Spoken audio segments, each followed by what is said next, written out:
Naging malungkot ngayon ang Houston Rockets dahil sa pangyayari na hindi inaasahan, nagkaroon sila ng isa sa kanilang pinakamalaking panalo sa season noong linggo nang malampasan nila ang 13-point deficit para talunin ang Sacramento Kings.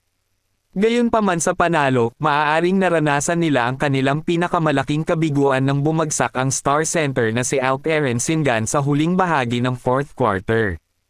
Ninakaw ng Kings center na si Domantas Sabonis ang bola at tumakbo sa sahig para sa layup, ngunit hinabol siya ni Sengun at na-foul, ngunit awkwardly lumapag siya at mukhang nasa matinding sakit. Nanatili si Alperen Sengun sa sahig ng ilang minuto, at sa huli nga ay kinailangan siyang alisin sa sahig at isakay sa isang wheelchair. Pagkatapos ay kalaunan na inanunsyo ni head coach Ime Udoka na sumasailalim si Sengun sa X-ray. Sa isang update makalipas ang ilang sandali, inulat din ni Adrian Wojnarowski ng ESPN na sasailalim si Sengun sa MRI sa kanyang kanang tuhod. Si Alperen Sengun ay nagkakaroon ng magandang season para sa Rockets. Nagpa siya ang bagong coach na si Ime Udoka na bumuo ng higit pa sa opensa ng Houston sa paligid ng third-year center, at binigyan nga siya ni Sengun ng 21.2 points, 9.4 rebounds at 5 assist kada laro ngayong season. Kahit na sa kabila ng pag-slide ng Houston sa standing, inaasahan pa rin siyang magtatapos malapit sa tuktok ng botohan para sa Most Improved Player Award. Sa ngayon, ang lawak ng pinsala ni Sengun ay nananatiling hindi malinaw, ngunit ang Houston ay napakamanipis ngayon sa harap ng korte. Lumipat naman tayo sa update para sa Milwaukee Bucks, na naging viral nga dahil sa kanilang panalo para sa Clippers.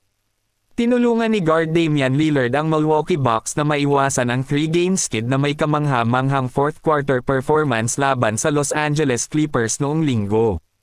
Sa natitirang 1 minutes at 19 seconds sa fourth quarter, si Lillard ay nagpako ng 26-foot 3-pointer na nagbigay sa Bucks ng 119-109 lead. Pinipigilan nito ang pagtatangka sa pagbabalik ng Clippers nang magsara ang Milwaukee para sa score na 124-117 na panalo.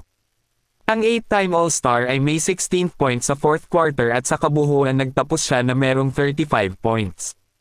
Kailangan nga ng Bucks ang panalo na ito matapos ang magkasunod na pagkatalo laban sa Golden State Warriors at Los Angeles Lakers.